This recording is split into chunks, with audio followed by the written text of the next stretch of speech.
The member for the Upper House and the Opposition Whip from the Labor Party is Mark Buttigieg. He's on the line. G'day, Mark. G'day, how are you, Ray? Good, mate, thanks. I referred to documents I was sent this morning about you inquiring as to some answers as to what went wrong with the, well, it wasn't a strike, was it? It was just blokes turning up to work and ladies as well and being told there were no trains to drive. So what do you hope to find from that information that we don't already know? Well, I mean, what's interesting about this whole thing, Ray, is that we actually don't know the details as to why the decision was made. I mean, the idea that you would hold a ransom millions upon millions of New South Wales commuters for what looks like a fairly opportunistic attempt to try and force a negotiation on rail workers who are negotiating their agreement is pretty poor form. I mean, there's a set of rules that people abide by that was agreed to in the Fair Work Commission. Those bureaucrats would have known well in advance what actions were planned, and the idea that you have to shut the whole rail network down because of allegedly some sort of safety audit that said it couldn't run properly doesn't wash, because they knew about these actions as early as the 9th of February, and it's all planned out, Ray. Like, under the Fair Work Commission, you have to notify Sydney Trains of what actions you're going to do. Those people turned up for work ready to operate the trains and were effectively locked out of their workplace. And then the blame was tried, they tried to shift the blame onto the workers and the unions. And these papers will reveal exactly the sort of thinking that was behind that decision. That's our hope. Well, I know you've been in meetings, you wouldn't have heard what I've said this morning about it, but it's my belief, and it's a firm belief, because on Monday I sort of was hedging my bets and saying, well, I don't know what's happened here, and no one really does, but I'm quite sure now the decision, and I haven't in any way blamed the union. In fact, I think they've acted very responsibly, and I've said that on air in discussions with Alex Klassen, but I think that there are two men in the eye of a storm now. One's the Secretary of the Transport, Rob Sharp. The other one is the Sydney Rail CEO, Matthew Longland. And I think one of those two or both made a decision sometime after midnight on Monday morning, and the first train to stop was at 12:48 from Central to Wyong, as I understand it. They made the decision. I've spoken, obviously, to relevant ministers. They weren't notified, and I checked this morning under Section 36I of the Transport Administration Act, the bureaucrats are obliged to at least tell the minister of their intended action, not seek his approval, but tell him what they intend to do, and it's my belief they didn't do that. Now, that brings it back to when we're looking for someone to blame, it falls at the feet of the bureaucrats. And as a result of that, the government's got to take responsibility because they employ the bureaucrats. Well, exactly. And I mean, this is why these call for papers, which if we get it through the upper house, which I'm expecting we will, is so important, because it will give us the paper trail of who said what to whom.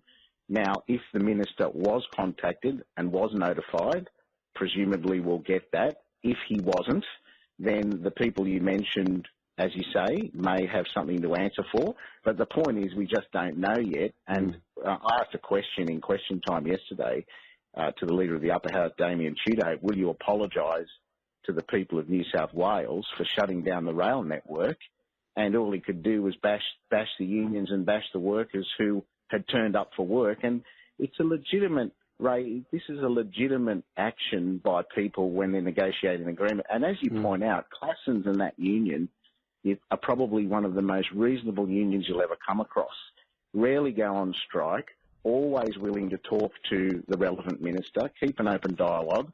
As recently as Saturday, they actually dropped a lot of their actions to keep the network ticking over. So this stinks to high heaven, mate, and I want to get to the bottom of it. Now, you've asked for this to be tabled within 7 days, and we think the Upper House will carry it. I think you're right there. All documents, and I won't go through all the documents you want, but just all documents. Is there a possibility that you will get it within 7 days, or will the wheels of public service move so slowly that you won't get them within 7 days? Well, that's a very good question. Look, we're very conscious of that in terms of the 7-day turnaround, because I think it's very important we get it quickly while it's still topical and people need to know exactly what happened. We're very surgical, right? What we've said is we want all correspondence to and from the Secretary between staff and the Minister. and the agencies. So that should, and it's only from the 18th, right? So we're not talking about a long time frame here.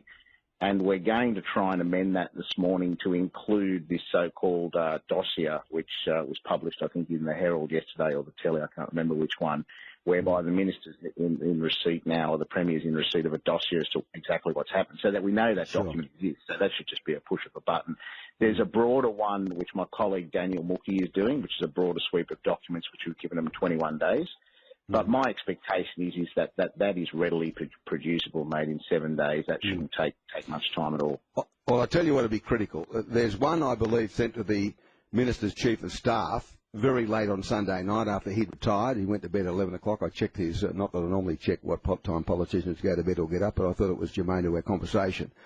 And it spoke about the impact that would have on the rail network on Monday morning, and that was an exchange between either Transport or Sydney Rail and his Chief of Staff. Now, never did it suggest, my understanding, a shutdown. There was never a shutdown mentioned in correspondence between the Chief of Staff, who's obviously acting on behalf of the Minister when he's not available, and the people from the public service. So if they just said, look, there's going to be, some sort of dramatic impact on services tomorrow, but not shutdown mentioned, well, it's pretty hard under Section 31I of the Transport Admin Act for the Minister to react to it when he hasn't been told they're going to shut it down as of 12:48 on Monday morning, I would imagine. Well, that's right. I mean, if that is the case and the Minister was unaware, then I think the average person would be thinking, irrespective of what the Act says, and you're right, I mean, they've got a responsibility to inform the Minister. If the network is going to be shut down, and the Chief of Staff, who is the Minister's delegated representative when he's asleep, doesn't know about it, then someone's got to be held responsible. That is culpability to, again, inconvenience millions of people commuting to work simply for the opportunistic behaviour of trying to turn the heat back on those rail workers who, came out in the pandemic and staffed those trains, put their lives at risk, and their union. It's just unconscionable stuff, mate. It's not how we do things in Australia, right? We've got a rule book we play by.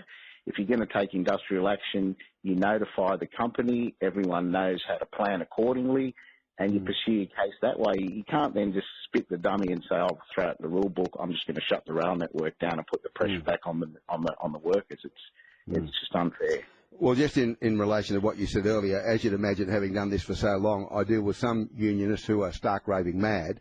However, all my dealings with Alex Classens over a long period of time have illustrated that he's a person of reason, a person of common sense, and I would think that he, along with a few of his mates in the union movement, always act totally responsibly in relation to their members, and always courteous and always available to me and other people to explain his position. So I hardly concur with your comments regarding him and his union. I think they act very responsibly